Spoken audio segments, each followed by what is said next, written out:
After the First World War, the Italian government was dissatisfied with the Treaty of Versailles. Many Italians felt that the treaty did not award Italy enough land and viewed this as disrespectful to the country. The discontent in Italy led citizens to align with Benito Mussolini, a fascist leader who would soon come to power. Mussolini used intimidation to gain authority. Fascist battalions stormed different areas in Italy, such as Rome and Naples, to demand the transfer of power to fascists from the Prime Minister and King Victor Emmanuel III. Thinking Mussolini could establish structure and order after the instability of World War I, the king invited him to join a cabinet and refused to impose martial law. Mussolini became prime minister and gained control of parliament, establishing Italy as a totalitarian state.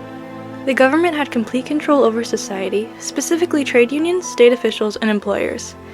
This defied corporatism, the previous system Italy was formed around, in which people and sectors could act as they chose to.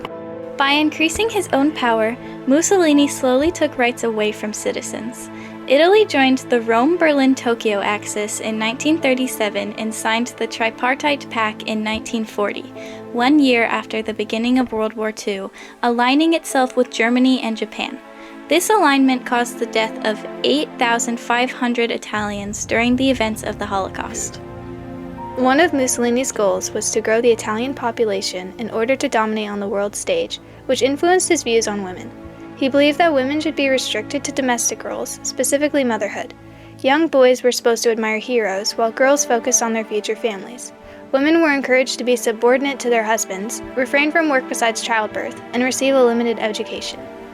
During the Italian resistance in the 1940s, partisan women exercised their civic responsibility to oppose the reinstatement of German fascist occupation by enlisting in women's defense groups such as the GDD in order to assist war efforts through the distribution of money, clothing, shelter, food, and healthcare, while also participating in undercover operations and armed battles.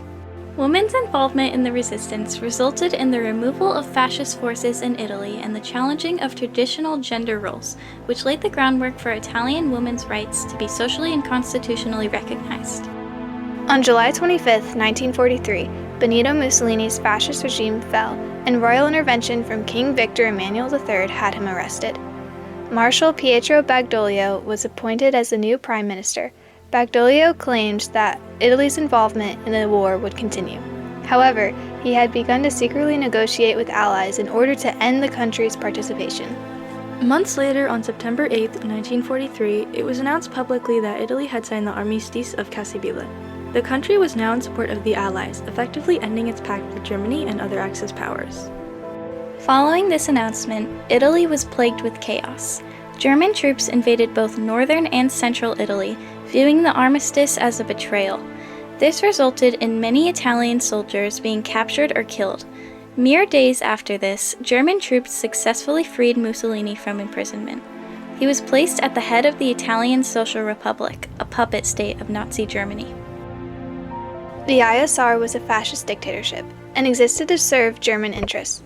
With the fascist regime reinstated, many Italians were stripped of their rights. Basic liberties such as freedom of speech, press, and assembly were taken. Additionally, racial laws that authorized the brutalization of Jewish people were in full effect. Many Italian citizens were opposed to the reinstatement of a fascist regime. They felt a moral responsibility to fight back against the Nazi and fascist forces who were repressing their freedoms. Initially, this conflict led to various spontaneous and unorganized resistance efforts.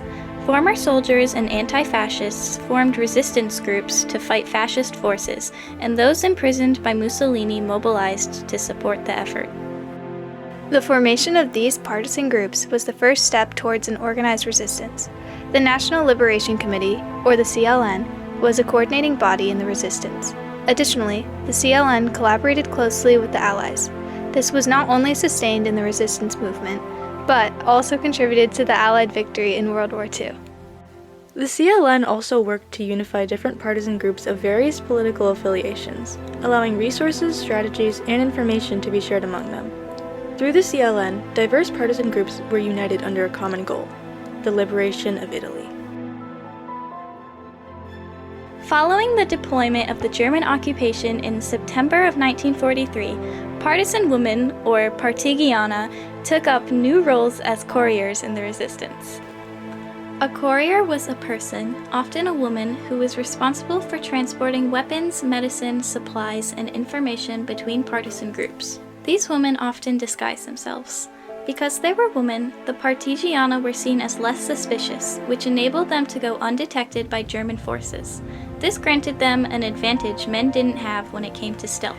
Partisan groups grew greatly in size between 1943 and 1945, reaching numbers as high as 250,000. Of these, 105,000 were women, making up more than 40% of all members. As support from locals increased, anti-fascist papers such as La Ricosa Italiana and clandestine feminist leaflets grew in popularity. Papers like La Ricosa Italiana were written primarily by women since they were able to obtain more exclusive information undetected. Partisan women printed, wrote, and distributed these papers even at the risk of being killed. Because punishments were so harsh, it was important for partisan groups to stay undercover. In her book, Partisan Diary, A Woman's Life in the Italian Resistance, partisan Ada Gobetti details her experiences burning documents that have tied people to the resistance and hiding soldiers who had avoided being taken by the Germans in partisan homes. Groups had to make themselves traceable only by one another. Gobetti writes, "Decisions were made quickly. We had to disappear, break up, and yet keep in touch with each other secretly. It remained to be seen what forms of the police offense would take and how it would be possible to work. One group would go into the Palisce Valley, another in the Cunese Valley. For the time being, we would move into the Susa Valley to Miana." In addition to providing shelter and intelligence, many partisan women also engaged in direct combat. They initiated bombing attacks, raided German facilities, and used guerrilla warfare tactics like sabotaging factories and other buildings in an attempt to liberate Italy. Many situations in which partisan women were to engage in direct combat were for the purpose of gathering information. After killing a German officer for a briefcase containing important documents, Carla Capone describes the encounter in a letter. She writes, "It was a traumatic experience. I was about to call him so he could turn around, but I knew he was armed. It seemed impossible that given my peaceful way of being, contrary to all forms of violence, I would take a gun, point it at him, and shoot him in the back. I took his briefcase. I was in shock. I started running down the street, even holding the gun. It was raining and tears ran down my face. After the initial shock, and especially because our comrades were being arrested and tortured, all our scruples were replaced by a firm determination to fight for our cause." The efforts of Capone and others like her did not go unnoticed. After leading and taking part in many other attacks on Nazi forces, Capone was elected deputy by the Italian Communist Party for 2 consecutive terms. Capone also served on the executive committee of the National Association of Italy Partisans, among many other women. Women were not only a part of the resistance movement, they led it. The success of the resistance led to increased freedom for Italian women. For example, the Italian Constitution was created in 1946 and held progressive ideals for women, such as the right to vote.